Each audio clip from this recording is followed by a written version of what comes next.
I know he deserved it, but this recurring Yellowstone trope always made me feel sorry for Kevin Costner's John Dutton. It's his own fault, but a recurring event in Yellowstone always made me feel sad for Kevin Costner's John Dutton IA. There are many leaders in Taylor Sheridan's Yellowstone universe, which includes 1883 and 1923. But John Dutton was the first member of the Dutton family tree to helm one of the screenwriter's shows. John and his family, including his daughter Beth, Kelly Riley, and son Case, Luke Grimes, therefore set the tone for the Yellowstone franchise.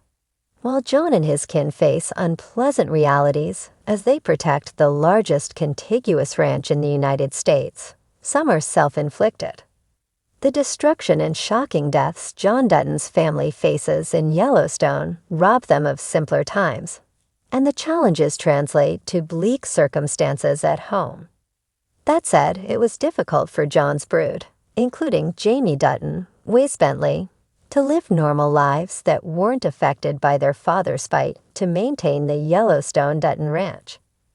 Taylor Sheridan reminds audiences of what the family endured with a recurring trope in Yellowstone. Yet Yellowstone's saddest circumstances are self-inflicted by John Dutton, who wasn't always the best parent to his children, affecting the whole clan later in life. Contrary to Jacob Dutton's Harrison Ford family in 1923, John Dutton IE's family in Yellowstone fractured over time while fighting for the ranch and enduring difficult life circumstances. This led to unrest when it came time to sit down and enjoy a meal together. Therefore, John Dutton never had a peaceful meal around the table in Yellowstone. Beth caused more chaos than anyone under John's roof, she always picking a fight or fixating on something unhelpful. Still, Beth experienced a lot of traumatic moments growing up, which explains why she revolted against the idea of a happy family dinner, even as an adult. However, there are other reasons why John's family dinners fell apart. It was difficult for Case's wife, Monica, Kelsey Asbill, to enjoy a meal at the Dutton dinner table, since living at the ranch caused her family strife, like when their son, Tate, Brecken Merrill, was abducted. For Beth, even the idea of the dinner table was a controversial subject, which she believed represented a happy family that didn't exist. The Duttons' inability to gather for dinner plagued John, who would sit in misery among the empty seats. Despite it upsetting him, John Dutton was a big reason why his family couldn't have a peaceful meal. While he wasn't directly related to the conflicts that Beth endured, like her mother's death and her unwanted hysterectomy, John's dedication to the ranch took precedence over his family's personal desires. Moreover, Beth felt like she couldn't go to her father about her unplanned pregnancy, which is why she resorted to young Jamie's help. Later in life, John's parenting improves, and he apologizes to Beth that she didn't feel safe confiding in him, producing one of John Dutton's best quotes from Yellowstone. John is also the reason Monica doesn't feel at home at the Dutton Ranch. After Case and Monica got pregnant, John Dutton punished Case with the Yellowstone Ranch brand, scarring his son for life.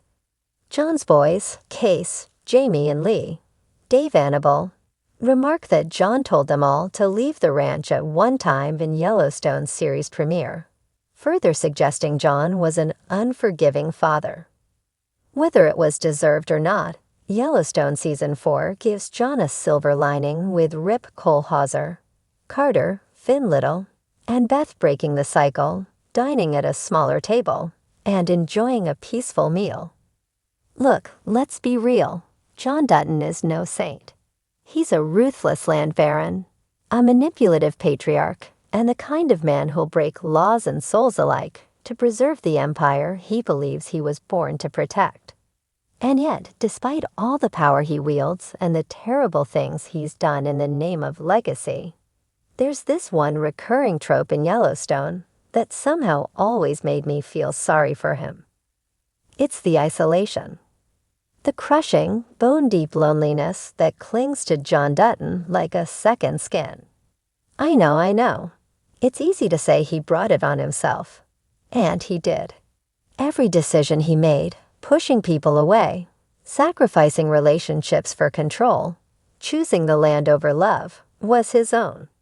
But that's what makes this recurring theme hit so hard. Every time he walks through that sprawling, gorgeous ranch house, the silence feels louder than gunfire. The ghosts of family dinners, long-lost laughter, and children who once needed him echo louder than any cattle stampede. We've seen him stand in front of that wide Montana sky, hands on his belt, surveying all he owns. And somehow it feels like he owns everything and nothing all at once.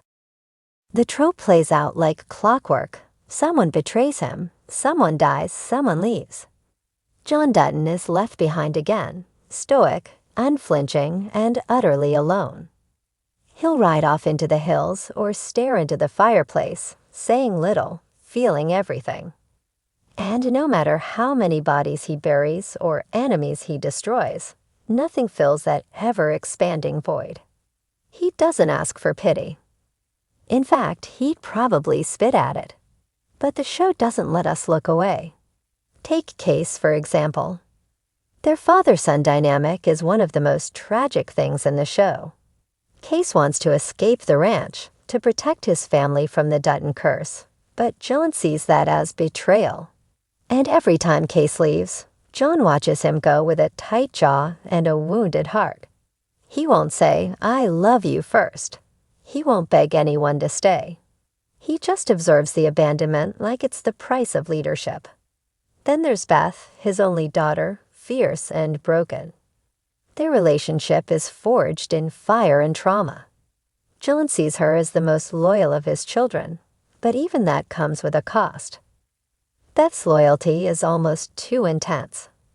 It's all-consuming, and it often stems from her need to prove her worth to a man who rarely says thank you. She's his sword and shield, but even she wounds him sometimes, especially when she reminds him of the family he couldn't save. Jamie is the living embodiment of that loneliness. John raised him like a son, only to reveal he wasn't his blood, and then treat him like an outsider ever since. Jamie's descent into darkness was no surprise, but every time he lashes out, every time he tries to strike back, you can see that flicker of hurt in John's eyes. Like he's thinking, I could have done more. I should have been more. But he never says it. That's the real tragedy. The silence. This recurring trope of isolation doesn't just show up in relationships. It's built into the fabric of who John is. His cowboy code, his obsession with legacy, his disdain for vulnerability. These things construct a prison cell with no visible bars. Every person who comes close to understanding him ends up dead, gone, or too broken to stay. Even Monica, Case's wife, sees it. She tells Case that the Duttons are cursed, that the ranch consumes everything around it. And she's right, but John doesn't try to change it. He just watches it happen, like a man cursed to guard a legacy that no longer loves him back. And every time this trope returns, every time someone walks away or dies or disappoints him, the same scene plays out. John alone, on the porch, drink in hand, eyes scanning the horizon like he's waiting for something that never comes. It's in those moments that the layers peel back. The stubbornness fades, the ruthlessness pauses. He's just a man. A father, a widower, a broken cowboy clinging to dirt and memories. I know he deserves a lot of what he gets. The blood on his hands is thick. He made choices that ruined lives. But this recurring thread of isolation, the way the writers let him keep losing people while trying to save face, always felt cruel in a uniquely human way. Because we all know someone like that. Someone who chose pride over peace. Someone who stood their ground so long they forgot what they were standing for. Someone who realized too late that you can't pass down love the way you pass down land. And that's what makes me feel sorry for John Dutton. Not because he's innocent, but because he's not. Because he's so painfully, tragically human. He fought for the ranch, yes, but no one ever told him how to fight for love. Or maybe they did, and he just didn't listen. Either way, he's left there, season after season, surrounded by mountains but trapped in his own silence.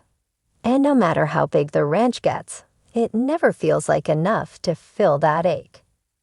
So yeah, he deserved a lot, but he didn't deserve that.